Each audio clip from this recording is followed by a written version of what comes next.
أعوذ بالله من الشيطان الرجيم. بسم الله الرحمن الرحيم.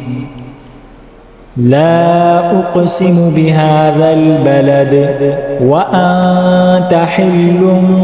بهذا البلد ووالد وما ولد لقد خلقنا الإنسان في كبد أيحسب أن لن يقدر عليه أحد يقول أهلكت مالا لبدا أيحسب أن لم يره أحد ألم نجعل له عينين ولسانا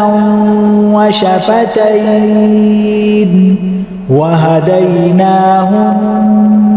النجدين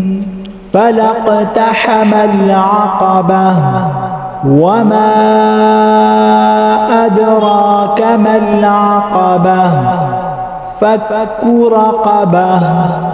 أو إطعام في يوم ذي مسغبة يتيما ذا مقربة أو مسكينا ذا متربة ثم كان من الذين آمنوا وتواصوا بالصبر وتواصوا بالمرحمة أولئك أصحاب الميمنة والذين كفروا بآياتنا هم أصحاب المشأمة